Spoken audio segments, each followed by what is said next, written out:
Hello everyone, welcome to our YouTube channel. Rajasthan पटवारी भर्ती 2020 को लेके आज की सबसे बड़ी अपडेट आ चुकी है। जितने भी स्टूडेंट जिन्होंने राजस्थान पटवारी भर्ती का फॉर्म अप्लाई किया हो, एग्जाम डेट का इंतजार कर रहे हैं राजस्थान पटवारी भर्ती की यूट्यूब पे सबसे पहले अपडेट पाने के लिए आज इस चैनल को सब्सक्राइब करके बेल आइकन को दबा लीजिएगा।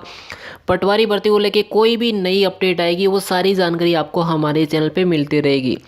चलिए दोस्तों, बात कर लेते हैं दैनिक भास्कर की। आज की 2 घंटे पहले झुंझुनू की बहुत बड़ी खबर है। देखिए, 2 घंटे पहले बिल्कुल नई खबर है। पटवारी भर्ती परीक्षा एक पद के लिए 305 अभ्यर्थियों के बीच मुकाबला। जनवरी में 6 चरणों में होगी पटवारी परीक्षा।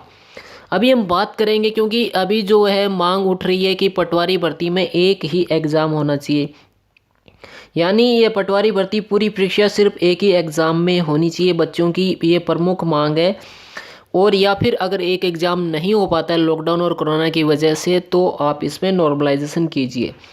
ठीक है, पहला ऑप्शन है एग्ज़ाम एक ही होना चाहिए, या फिर एग्ज़ाम एक नहीं हो पाता है तो आप नॉर्मलाइजेशन कीजिएगा। क्योंकि यहाँ पे जो है आपका एग्ज़ाम 6 चरणों में होता है, यानी 10 जनवरी, 17 जनवरी और 24 जनवरी। तो ये समझ लीजिए कि 10 जनवरी वालों को बहुत ज़्यादा नुकसान होने वाला है, क्योंकि उनका जो पेपर हो उनका पहला दिन होगा। और जो 24 जनवरी को जिनका एग्ज़ाम होगा उनको बहुत ज़्यादा फ़ायदा होगा, क्योंकि वो 10 जनवरी वालों बच्चों का एक पेपर देखेंगे।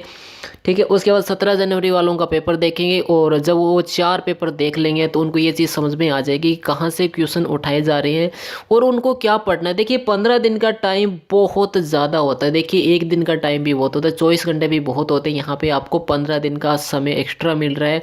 एक्स्ट्रा समय की बात नहीं है, यहाँ पे ये भी चीज़ें हैं कि उनको पेपर भी, पैटर्न भी, सारी चीज़ें समझ में आ जाएगी। तो 24 जनवरी वालों को ज़्यादा फायदा होगा। अगर यहाँ पे अगर नॉर्मलाइजेशन होता है ना तो सारे बराबर हो जाएंगे, क्योंकि पेपर का जो नॉर्मलाइजेशन लेवल बनता है ना, तो उस चीज़ से वो पता चल जाता है कि लेवल किसी का पेपर का इजी होता है, टफ होता है, तो सबको वो नॉर्मल किया जाता है। तो वो चीज़ें होनी चाहिए। अगर और दूसरी चीज़, बच्चों की एक मांग ये भी है कि जो एग्ज़ाम जनवरी में हो रहा है उस एग्ज़ाम को आगे बढ़ाना चाहिए, एग्ज़ाम डेट को आगे बढ़ानी चाहिए। और यही एग्ज़ाम जो है अप्रैल मई में होना चाहिए। बच्चों की एक मांग भी है कि एग्ज़ाम अप्रैल मई में होना चाहिए। बच्चों ने ये भी कहा है कि सिलेबस बहुत ज़्यादा है और सिलेबस अभी तक कवर नहीं हो पाया है। वो बच्चे पटवारी की तैयारी, सॉरी, पुलिस की तैयारी में लगे हुए थे और अभी तक उनकी जो है पटवारी की तैयारी भी नहीं हो पाई। बच्चों की ये प्रमुख मांग है कि एग्ज़ाम डेट आगे होनी चाहिए। तो पटवारी में 4421 पदों पर 13,49,000 बच्चों ने आवेदन किया। और पटवारी की जो एग्ज़ाम है वो 10 जनवरी, 17 जनवरी और 24 जनवरी के 2-2 चरणों में होगी, यानी एक दिन 2 शिफ्ट होगी, यानी टोटल 6 शिफ्ट में आपका एग्ज़ाम होगा। तो यहाँ पे बच्चों की ये प्रमुख मांगे हैं, क्योंकि फॉर्म बहुत ज़्यादा है और ओबीसी वाले जो बच्चे हैं उनके तो बहुत ज़्यादा कंपटीशन कह सकते हैं। क्योंकि आपको बताते हैं कुछ आंकड़ा आप सभी के लिए। सर्वाधिक 6,11,000 ओबीसी के आवेदन है। देखिए, जनरल के जो है सामान्य वर्ग के 1,32,000 आवेदन हैं और ईडब्ल्यूएस के 1,34,000 आवेदन है, यानी जनरल और ईडब्ल्यूएस लगभग बराबर है। 1.25 लाख से थोड़े ज़्यादा आवेदन आए इनमें। और एमबीसी के 56,000 है, ओबीसी के 6,11,000। ये चीज़ समझिए कि जनरल की तुलना में जो है 4 से 5 गुना आवेदन ओबीसी के, यानी ईडब्ल्यूएस की कट ऑफ काफ़ी कम रहेगी और ओबीसी कट ऑफ बहुत ज़्यादा हाई रहने वाली है। ईडब्ल्यूएस वाले बच्चों को जो है काफ़ी फ़ायदा होगा, क्योंकि जो है एससी के 2 लाख से ज़्यादा फॉर्म है और एसटी के 1,98,000 जा रहे हैं, यानी लगभग एसटी के भी 2 लाख के अराउंड फॉर्म है। यानी कंपटीशन बहुत ज़्यादा देखने को मिलेगा। और दूसरी चीज़ ये है कि भर्तियां नहीं होने और कोर्ट में पेंडिंग भर्तियों की वजह से जो आवेदन ज़्यादा हैं।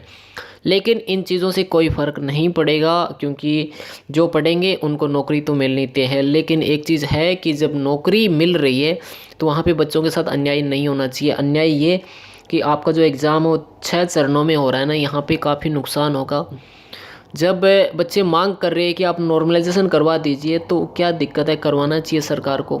और इस चीज़ को लेके बच्चे ट्विटर पे हैशटैग कर रहे हैं कि राजस्थान पटवारी एग्ज़ाम नॉर्मलाइजेशन, ये चीज़ हैशटैग में आ रही है। और बच्चों की मांग है कि अगर आप एग्ज़ाम एक दिन में नहीं करवा सकते, क्योंकि कुछ आप जानते हैं कि लॉकडाउन और कोरोना की वजह से सारी चीज़ें ध्यान में रखी जा रही है, तो एक साथ 13.5 लाख बच्चों का एग्ज़ाम करा पाना मुश्किल है। अगर आप एक साथ नहीं करवाते हैं तो यहाँ पे नॉर्मलाइजेशन होना ज़रूरी है। और दूसरी चीज़ें कि एग्ज़ाम डेट भी आगे बढ़नी चाहिए। बच्चों ने कहा कि ये एग्ज़ाम आगे बढ़ेगी तो उनको तैयारी के लिए समय मिलेगा और अच्छे से तैयारी कर पाएंगे। तो उम्मीद आपको वीडियो पसंद है। वीडियो को लाइक करना और अपनी राय आप लोग कमेंट में बताइएगा। साथ ही चैनल को आज ही सब्सक्राइब जरूर कीजिएगा। Thank you.